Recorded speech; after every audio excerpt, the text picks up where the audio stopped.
Hello, and welcome to the early advanced release pieces of my book.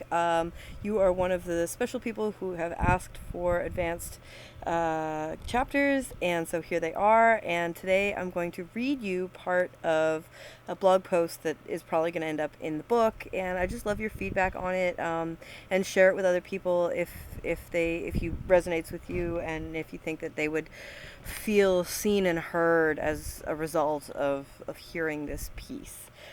So yeah, I'm just really grateful and would love your feedback.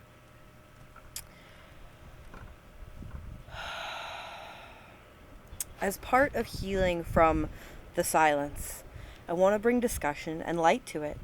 I want to help you unravel it and to talk about why so many brave, courageous entrepreneurs do this silence thing where they don't really share their full truth.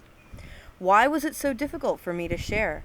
Why did it take 7 months and 4 years to start talking about the things that really matter to me?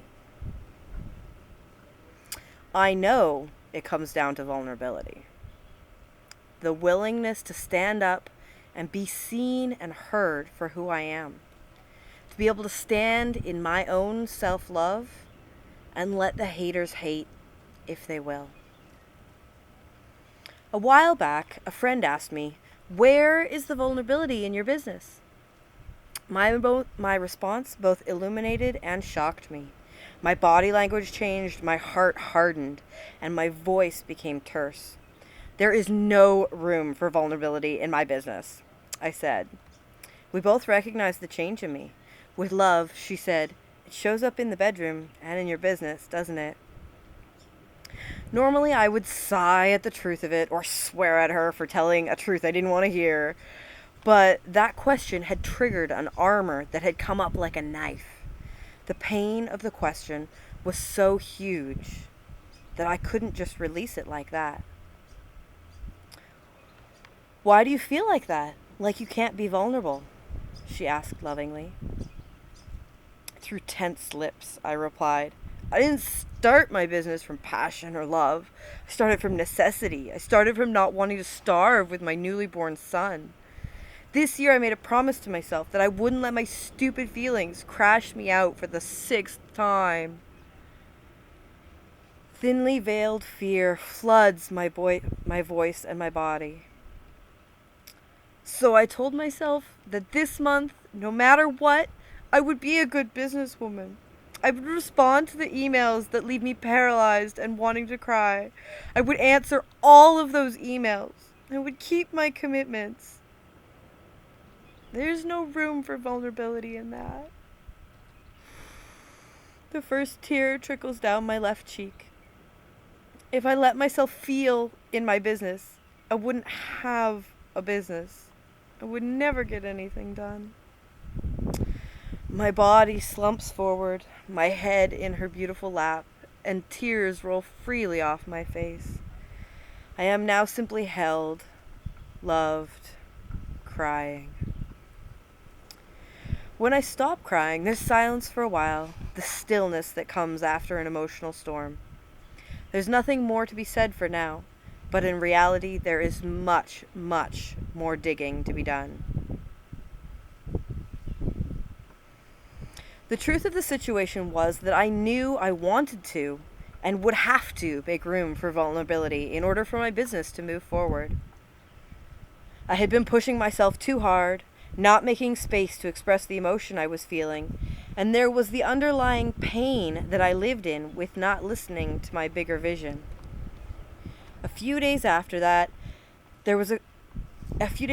conversation, when my dad asked me a simple question and I didn't know the answer, it set off the whole chain of emotion, and yet again I cried, wailed, and thrashed on the kitchen floor. The stress of being good businesswoman had me living on the edge of emotional destruction. Yes, I was that woman. So as I found myself, yet again, in the aftermath of an emotional storm as a lump of exhausted human on the floor, I knew I desperately needed to find balance. A brilliant voice cut through the self-pity and shared simply that there is room for vulnerability in my business. I would have to start following my inspiration, the vision I had been given, and make a change in myself to let it happen. That night, I wrote a love letter to myself, as I had been doing every day for about a year and a half at that point. It said, "Dear beloved, you have no idea what you are capable of until you try. With love, your conscious business angels." I didn't realize how difficult it was going to be to try at that point. Because really, all that it required was the sacrifice of my ego, my attachment to myself as a failure, the surrender to my deepest vulnerability, my truth, and unique expression of voice in the world. No biggie. I can see that the divine plan has been laid out. My intuition has been tapping me lovingly on the shoulder for 3 years now, and it's time. Yet I still find myself terrified sometimes. The path of conscious business is a challenging path to walk. Can you relate? So I want to know, can you relate? I want your support to continue on this journey. I want to know that what I'm writing is of value to the evolutionary entrepreneur community, and that my vulnerability is actually serving a purpose, as opposed to just, you know, this, me. I need to know that it's reaching you and that it's touching you in some way. I need to know also that you've been there too, that this experience is not something that is unique to me. I've heard that from my friends, but from the larger community, that's what I really need in order to continue doing this work. I need to know that I'm not alone in this journey, and I would love to field and answer your questions that you have on this topic, and to hear more about your journey, and to share that. I want to know, what's the most vulnerable that you've ever felt in your business.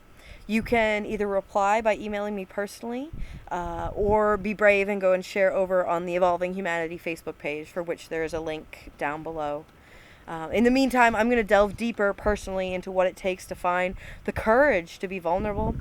And you'll hear from me next week through my blog, which is available at evolvinghumanity.com/spirit-blog. Ooh, we got to fix that. Well, I'm going to change the URL so that it's just evolvinghumanity.com/spirit.